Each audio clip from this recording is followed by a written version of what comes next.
చంద్రబాబు నాయుడు రాజకీయ లబ్ధి కోసం జంతువుల కొవ్వు కలిసింది. ఆ కొవ్వుతో లడ్డూలు తయారు చేశారు. వాటిని ప్రసాదాలుగా భక్తులకు ఇచ్చారు. ఈ దేశంలో ఉన్నటువంటి వెంకటేశ్వర స్వామి భక్తులు తిరుపతి వెళ్ళినాళ్ళు, లేకపోతే ఎవరైనా నాబోటాళ్ళు వెళ్ళి లడ్డు తీసుకొచ్చి 10 మందికి పంచి పెడతారు.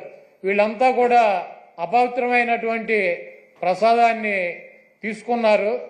కాబట్టి జగన్మోహన్ రెడ్డిని శిక్షించాలి అని చెప్పి చంద్రబాబు నాయుడు రాజకీయ ప్రయోజనాలు ఆశించి సొంత మామనే రాజకీయాల కోసం, పదవి కోసం, పార్టీ కోసం దిగజార్చి ఆయన మీద ఏ రకమైతే నిందలేసి ఆ పార్టీని తీసుకున్నాడో రాజకీయ లబ్ధి కోసం, అదేవిధంగా జగన్మోహన్ రెడ్డి గారు ఇబ్బంది పెట్టాలి రాజకీయంగా అని చెప్పి ప్రత్యక్షంగా కలియుగ దైవమైనటువంటి వెంకటేశ్వర స్వామినే ఆయన ప్రసాదాన్నే రాజకీయాల్లోకి లాక్కొచ్చేసినటువంటి దుర్మార్గమైనటువంటి వ్యక్తి చంద్రబాబు నాయుడు.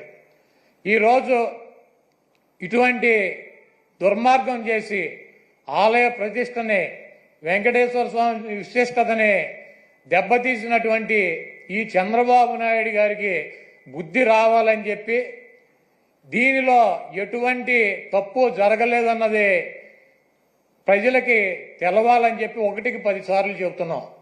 ఎందుకంటే ఆ ప్రసాదం సేవించినటువంటి ఏ భక్తుడు కూడా కల్తీ ప్రసాదాన్ని తీసుకోవాలా, అక్కడ రిజెక్ట్ అవుతుంది. మొన్న వచ్చినటువంటి వెహికల్ కూడా, ఆయన ముఖ్యమంత్రిగా ఉండగా వచ్చినటువంటి వెహికల్ కూడా రిజెక్ట్ అయ్యి వెనక్కి వెళ్ళింది, అది వాడల. అటువంటి పొరపాటు తిరుమల తిరుపతి దేవస్థానంలో జరగడానికి అవకాశం ఉంటుందో, అక్కడ ఉన్నటువంటి బోర్డు కానీ, అక్కడ ఉన్నటువంటి ల్యాబులు కానీ, అక్కడ ఉన్నటువంటి ఉద్యోగులు కానీ ప్రతి వస్తువుని టెస్ట్ చేసే లోపలికి అనుమతి ఇచ్చేటువంటి పరిస్థితి ఉంటుంది. రిజెక్ట్ అయిన సందర్భాలు కోకొల్లలో ఎవరూ కూడా మేమేదో అపచారం చేశామనో, లేకపోతే జంతువులు కొవ్వు కలిసినటువంటి ఆహారం తిన్నామనో ఎవరూ కూడా బాధపడాల్సినటువంటి అవసరం లేదు. ఇది గతంలోనూ జరిగింది, ఇది ప్రాసెస్ జరుగుతూనే ఉంటుంది. ఎక్కడా కూడా ఏ ల్యాబ్ కూడా డైరెక్ట్గా దీంతో పశువులకు సంబంధించినటువంటి కొవ్వు కలిసిందని చెప్పి ఇవ్వాల. ఇలా జరిగి ఉండొచ్చు, అలా జరిగి ఉండొచ్చు. దీని మీద ఇంకా క్షుణ్ణంగా పరిశీలించాలని చెప్తే ఆ పనికిమాలిన రిపోర్ట్ ఒకటి తీసుకొచ్చి ఇది జరిగిపోయింది, తినేశారు, వండేశారు, స్వామికి పెట్టేశారు అని చెప్పి ఒక దేవుణ్ణి అడ్డం పెట్టుకుని రాజకీయాలు చేయడానికి దిగజారిపోయినటువంటి వ్యక్తుల్ని ఏమనాలి? ఇటువంటి వ్యక్తి ఈ రాష్ట్రానికి ముఖ్యమంత్రి. అంత ప్రతిష్ట కలిగినటువంటి గుడిని, అన్ని మహిమలు కలిగినటువంటి ఆ స్వామిని రాజకీయాల కోసం ఎవడన్నా అన్నం తినేవాడు బజారు లాగుతాడా? చంద్రబాబు నాయుడు భక్తుడా? నాకు 50 సంవత్సరాలు, 50 సంవత్సరాలు 40 సార్లు నేను తిరుపతి వెళ్ళా, 20 సార్లు గుండు కొట్టించుకున్నా, 15 సార్లు కింద నుంచి నడిచి వెళ్ళా, ప్రతి సంవత్సరం వెళ్తా. చంద్రబాబు నాయుడు ఎన్నిసార్లు గుండు కొట్టించుకున్నాడు అక్కడికి వెళ్ళి? వెంకటేశ్వర స్వామికి ఇష్టమైనది ఏంటి? భక్తులు, మహిళలు కూడా వెళ్ళి గుండు చేయించుకుంటారు, మహిళలు కూడా వెళ్ళి గుండు చేయించుకుంటారు. ఈయన ఎన్నిసార్లు చేయించుకున్నాడు? ఈయన వెంకటేశ్వర స్వామి భక్తుడా? రాజకీయాలకు వెంకటేశ్వర స్వామి వాడుకుంటాడు. జగన్మోహన్ రెడ్డి గారిని రాజకీయంగా దెబ్బదాకా కొట్టాలంటే నువ్వు డైరెక్ట్ రా, ఆయన సిద్ధంగా ఉన్నాడు. వెంకటేశ్వర స్వామిని, మతాలని, కులాలని విచ్ఛిన్నం చేసి ఇది పెద్ద కుట్రగా మేము భావిస్తున్నాము.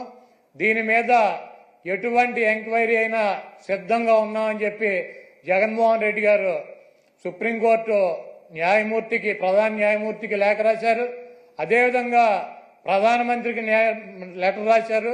మీరు ఎటువంటి విచారణ జరిపినా వైఎస్ఆర్ కాంగ్రెస్ పార్టీ మేము సిద్ధంగా ఉన్నామని చెప్తే సిట్ అని చెప్పి, ఈయన సిట్ అంటే కూర్చున్నవాడు, స్టాండ్ అంటే నుంచున్నవాడు ఒక ఆఫీసర్ని వేశాడు. ఏం రాస్తాడు? లోకేష్ దగ్గరికి, ఈయన దగ్గరికి వెళ్ళి ఏం రాయమంటారు సార్ అని చెప్పి అడిగి రాస్తారా సిట్ రిపోర్టు? మీకు దమ్ముంటే సుప్రీంకోర్టు ప్రధాన న్యాయమూర్తితో విచారణ జరిపించండి, లేకపోతే సిబిఐతో విచారణ జరిపించండి. ఏమీ లేవు. సిట్ అంటే కూర్చునేవాడు, ఈయన కూర్చోమంటే కూర్చునే సిట్ అనే ఒక పోలీస్ ఆఫీసర్ని వేసి విచారణ జరిపిస్తాడంట. ఇంకా పైన చెబుతాడు మక్కలు ఇరక్కొడతా. ఎవడ మక్కలు ఇరక్కొడతాడు? కాకినాడ ఎమ్మెల్యే ఒక ఎస్సీ ఒక కాలేజీ ప్రొఫెసర్ని మక్కలు ఇరక్కొట్టాడు. నువ్వేం చేసావు? ఎమ్మెల్యే మెక్కలు ఎరుకొట్టావా? వెస్ట్ గోదావరి జిల్లాలో ఈ రాజ్యాంగాన్ని రచించినటువంటి డాక్టర్ బిఆర్ అంబేద్కర్ గారి పటాన్ని చించి అవతల వారేశాడు. అక్కడ దళితులు ఆందోళన చేస్తున్నారు 2 చోట్ల కూడా. నువ్వేం చేసావు? 2 ఎమ్మెల్యేలు మక్కలు ఎరుకొట్టావా? తప్పు. ఈ కార్యక్రమంలో ఆయన పేరు అడ్డం పెట్టుకుని ఎవరైతే ఈ దుర్మార్గానికి పాల్పడ్డారో ఆ దేవుడే, ఆ వెంకటేశ్వర స్వామి ఆ వ్యక్తి మక్కిలు ఎరక్కొట్టి ఒక మూల కూర్చోబెట్టే పరిస్థితి త్వరలోనే మనం అందరం చూస్తాం. దీంట్లో కూడా మీరు చేసే తప్పుడు పని చేసి మళ్ళా ఎదురుదాడి చేసే అంటే మీరు చేసిన తప్పని మీరు చేసింది రైట్ అని సర్టిఫికెట్ వల్ల అంటే మీరు బాబాయిని చంపి వేరే వాళ్ళ పైన పెడితే నేను యాక్సెప్ట్ చేయాలనా? వెంకటేశ్వర స్వామికి అపచారం చేసి మళ్ళా మీరు ఎదురుదాడి చేస్తే లేకుంటే ఆ రిపోర్ట్ని తారుమారు చేసి మీకు నేను సహకరించాలనా? అంటే ఏమనుకుంటున్నారు మీరు? నిన్నటి నుంచి చూస్తున్న ఒక్కొక్కరి స్టేట్మెంట్లు కడుపు రగిలిపోతుంది, గుండె తరక్కుపోతుంది, ఆవేశం వస్తుంది. ప్రతి ఒక్కరికి సెంటిమెంట్ ఉంటాయి. మీకు నమ్మకం లేకపోవచ్చు. నమ్మకం లేకపోతే మీరు దూరంగా ఉండండి. నేను ఎప్పుడు కూడా ఒకటే చేశాను. ముఖ్యమంత్రిగా ఉన్నంత వరకు మత సామరస్యాన్ని కాపాడడం నా బాధ్యత. రెండోది, నేను నచ్చిన దేవుడికి పూజ చేసుకోవడం నా కర్తవ్యం. అట్లని చెప్పి వేరే మతాలను ఎప్పుడు కూడా నేను ద్వేషించడం గాని అపచారం చేయలేదు. ఒకసారి చర్చిలపైన దాడులు జరిగితే నేనే ఇన్వెస్టిగేషన్కి వెళ్ళాను. మెదక్, తాడేపల్లిగూడెం 2 కూడా చాలా స్టబన్ గా యాక్ట్ చేసి మళ్ళా అలాంటి సంఘటనలు పునరావృతం కాకుండా చేశాను. మత సామరస్యాన్ని కాపాడాం. ఇప్పుడు మీరు చేసింది ఇన్ని చేసి ఇష్టానుసారంగా బాధ్యతారహితంగా భక్తుల మనోభావాలు దెబ్బతినే విధంగా చేసిన అపచారాలన్నీ కప్పిపుచ్చుకుంటూ ఎదురుదాడి చేస్తే తప్పు ఒప్పైపోతుందని, అపచారం ప్రజలు మర్చిపోతారని, లేకుంటే వేరే వాళ్లపైన మీరేదో నెపం చేస్తే ఇవన్నీ జరిగిపోతాయనే పరిస్థితికి మీరు వచ్చారంటే ఎక్కడికి పోతున్నారని అడుగుతున్నా. ఏంటి మీ ధైర్యం? ఏమనుకుంటున్నారు మీరు? ఇంత అపచారం చేసిన తర్వాత కూడా ఇప్పటికి కూడా మీలో ఒక్క మాట రిపెంటెన్సీ రాలేదంటే మిమ్మల్ని ఏమనాలి? మిమ్మల్ని ఏ విధంగా ట్రీట్ చేయాలి? ప్రజలు ఏ భాషలో చెప్పాలి? ఇంకా ఏ విధంగా వాళ్ళు రియాక్ట్ కావాలి? ఇప్పటికే మనోభావాలన్నీ దెబ్బతిని ఒక్కొక్కరు ఎమోషన్లు కుంగిపోయే పరిస్థితికి వచ్చారు. నిన్న పవన్ కళ్యాణ్ గారు కూడా ఈరోజు ఏది జరిగిన అపచారానికి ఆయన ప్రాయశ్చిత్త యజ్ఞం చేసే పరిస్థితికి వచ్చాడు. ఎవరి పాటికి వాళ్ళు ఏంటి జరిగింది, ఏంటి అన్యాయం అంటే మళ్ళా నువ్వు ఎక్కిలు చేస్తున్నావు అంటే నీకు ఎవడిచ్చాడు ఈ అధికారం ఈ రాష్ట్రంలో? అసలు మీరు మనిషి పుట్టుకని అడుగుతున్నా. మీ ప్రవర్తన చూస్తే ఏదన్నా లెక్కలేదా మీకు? ఏదంటే చేస్తారా? ఏదంటే చేస్తే మేము సపోర్ట్ చేయాలన్నా మిమ్మల్ని? నేను ఎన్నోసార్లు మీకు కూడా చెప్పాను, ప్రజలకందరికీ చెప్పాను, ఎన్నోసార్లు చెప్పాను. ఒక వ్యక్తి నేరస్తుడు, అందులో కూడా కరుడు గట్టిన నేరస్తుడు, రాజకీయ ముసుగులో ప్రజల్ని మోసం చేయడం కోసం వచ్చినప్పుడు ఒక పేపర్ పెట్టుకొని, ఒక టీవీ పెట్టుకొని విషాన్ని దింపుతూ అబద్ధాల్ని సత్యాలను చేయాలని ప్రయత్నం చేసే పరిస్థితి వచ్చినప్పుడు చాలా ప్రమాదం ఉంటుంది. అందుకని నేను ఎస్కోబార్ కూడా చెప్పా ఏం చేశాడని. కానీ ఈ రోజు మనం చూస్తే ఇక్కడికి వచ్చినప్పుడు ఈరోజు మళ్ళా ఇతని ధైర్యం నాకు అర్థం కాలేదు. మీరు కూడా చూసుంటారు, ఒక లెటర్ రాశాడు పీఎంకి. ఎన్ని గట్స్ ఉండాలండి మీకు?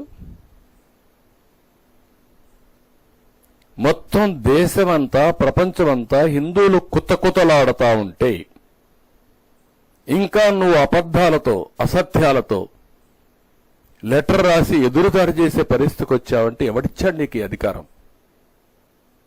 ఏమనుకుంటున్నారు మీరు? అందుకే ఇక్కడ చూస్తే ఏమంటాడు ఇక్కడ, ఎవడైనా సరే ఒక ముఖ్యమంత్రిగా, the board of trustees consist of strong devotees of eminence from the divorce background and those recommended by union ministers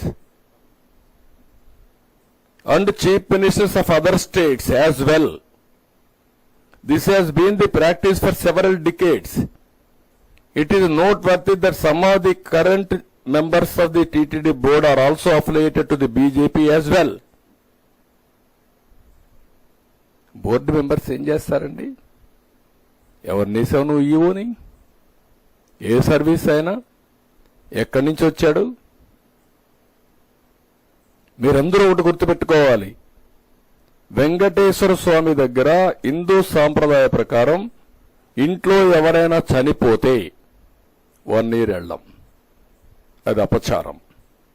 మా తండ్రి చనిపోయాడు, నేను సీఎంగా ఉన్నా, వెళ్ళలేదు 1 year. నేను బ్రహ్మోత్సవానికి కూడా పోయినట్లేదు ఆ సంవత్సరం. దట్ ఈజ్ మై ఆచారం. కొడుకు చనిపోతే 12వ రోజు వస్తావా నువ్వు? అపవిత్రం కాదా? నీకు కాకపోవచ్చు, దేవునికి. అది ఒక ఆచారం. మీరు ఎప్పుడు కూడా గుర్తుపెట్టుకోవాల్సింది, సోనియా గాంధీ వచ్చి అఫిడవిట్ ఇచ్చారు, నాకు దేవుని పైన నమ్మకం, దర్శనం చేసుకుంటానని. Abdul Kalam president of India ఒక అఫిడవిట్ ఇచ్చాడు, నేను వెంకటేశ్వర స్వామి పైన నమ్మకం ఉంటుంది, నేను దర్శనం చేసుకుంటాను. వాళ్ళకంటే గొప్పోళ్ళ మీరు? ఎందుకు ఇవ్వలేదండి?